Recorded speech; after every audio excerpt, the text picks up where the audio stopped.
Mengenal stunting, permasalahannya, upaya pencegahan dan penata laksanaannya.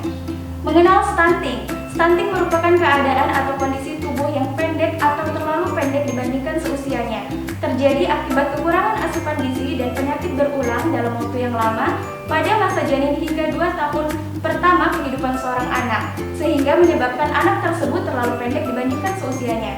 Stunting beresiko lebih besar mengalami penyakit menular seperti tipes, diare, malaria, demam berdarah, tuberkulosis, dan lain-lain, dan juga beresiko mengalami penyakit tidak menular seperti diabetes, jantung, osteoporosis, dan lain-lain. Anak stunting termasuk dalam klasifikasi anak pendek dan sangat pendek, memiliki status gizi kurang dari -2 standar deviasi berdasarkan tinggi badan per umur. Faktor penyebab stunting. Stunting disebabkan oleh faktor multidimensi atau banyak faktor, dan yang paling menentukan adalah pada saat 1000 hari pertama kehidupan. Di antaranya yaitu: yang pertama, asupan gizi yang kurang berkualitas. Asupan gizi yang cukup sangat dibutuhkan untuk dapat menunjang pertumbuhan yang optimal pada bayi dan anak. Yang kedua, penyakit infeksi. Salah satu faktor penyebab langsung terjadinya stunting adalah penyakit infeksi. Apabila kekurangan asupan gizi akan lebih mempermudah terjadinya penyakit infeksi. Penyakit infeksi yang sering menyerang balita adalah cacingan, infeksi saluran pernafasan atas atau ISPA, diare, dan infeksi lainnya. Yang ketiga, berat badan lahir. Berat lahir adalah berat badan bayi baru lahir yang ditimbang pada saat 1 jam pertama setelah lahir dengan berat kurang dari 2.500 gram. Yang keempat, usia. Pada usia 6 bulan, pertumbuhan anak mulai goyah karena merupakan masa peralihan dari ASI eksklusif ke MPASI atau makanan pendamping ASI. Jika pola asuh dengan makanan yang diberikan kepada anak tidak memadai dalam jumlah yang mencukupi dan berkualitas, serta peningkatan paparan dari lingkungan, akan meningkatkan risiko terkena penyakit infeksi. Yang kelima, status gizi ibu saat hamil. Faktor status gizi ibu saat hamil dapat dipengaruhi atau terjadi sebelum kehamilan maupun saat hamil. Yang keenam, pendidikan ibu. Tingkat pendidikan terakhir ibu merupakan salah satu faktor yang mempengaruhi pola asuh anak. Oleh karena itu, semakin tinggi tingkat pendidikan ibu, maka akan berpengaruh tinggi dan bermanfaat baik dalam penanggulangan kurang gizi bagi anak yang akan menyebabkan stunting. Yang ketujuh, pekerjaan ibu dan pola asuh anak. Ibu yang bekerja di luar rumah menyebabkan waktu luang yang diberikan mengasuh anak akan berkurang dibandingkan dengan ibu yang tidak bekerja. Yang kedelapan, pendapatan keluarga. Tingkat pendapatan merupakan faktor yang menentukan kualitas dan kuantitas makanan yang dikonsumsi. Daya beli yang rendah dari keluarga kurang mampu merupakan salah satu faktor penyebab kekurangan gizi di Indonesia. Gejala stunting. Berikut ini terdapat beberapa gejala umum stunting, yaitu: yang pertama, tubuh pendek di bawah rata-rata karena pertumbuhan melambat. Yang kedua, pertumbuhan gigi terlambat. Yang ketiga, buruknya kemampuan fokus dan mengingat pelajaran. Yang keempat, pubertas yang terlambat. Yang kelima, anak menjadi lebih pendiam dan tidak banyak melakukan kontak mata dengan orang di sekitarnya. Biasanya terjadi pada anak usia 8-10 tahun. Selain gejala stunting tersebut di atas, terdapat gejala stunting pada anak, diantaranya anak lebih pendek dibandingkan anak seusianya, anak tampak lebih kecil dibandingkan anak seusianya, berat badan lebih rendah dibandingkan anak seusianya, pertumbuhan tulang terlambat dibandingkan anak seusianya.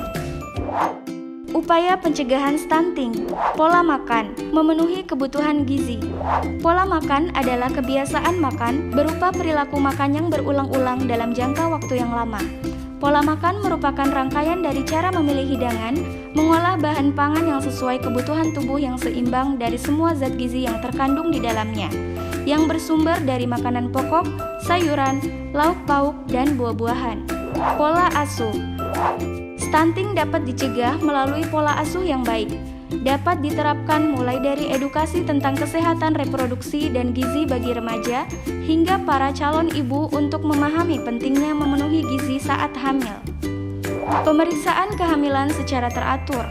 Upaya pencegahan stunting dapat juga dilakukan sejak kehamilan melalui pemeriksaan secara teratur selama hamil, menghindari asap rokok, Pemenuhan nutrisi yang baik selama masa kehamilan antara lain dengan menu sehat seimbang, asupan zat gizi, vitamin C, asam folat, yodium yang cukup karena merupakan nutrisi penting yang harus dipenuhi ibu guna mencegah terjadinya stunting.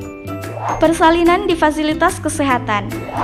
Langkah pencegahan lain yang bisa diambil di samping memeriksakan kandungan secara rutin saat hamil, juga menjalani persalinan di fasilitas kesehatan yang memadai. Pemberian ASI eksklusif. Pemberian ASI yang diawali dengan inisiasi menyusui dini atau IMD dan memberikan ASI eksklusif sampai anak berusia 6 bulan, terutama pada beberapa hari setelah kelahiran karena ASI mengandung banyak kolostrum. Penata laksanaan stunting. Yang pertama, perbaikan nutrisi. Nutrisi merupakan komponen yang penting dalam penata laksanaan stunting. Perbaikan nutrisi dapat dilakukan sebagai berikut. Yang pertama, makanan pendamping ASI berkualitas dan suplemen vitamin. Yang kedua, pemberian makanan sumber protein hewani. Yang ketiga, pemberian makanan pendamping kaya lemak. Yang kedua, stimulasi psikososial. Stimulasi psikososial dan stimulasi perkembangan sesuai usia diperlukan untuk mengatasi stunting dan mencegah komplikasi lebih lanjut, yaitu gangguan perkembangan. Memberi kesempatan anak untuk bermain dan belajar dengan gembira sangat penting untuk menunjang tumbuh kembang anak agar optimal. Yang ketiga, perbaikan sanitasi dan lingkungan.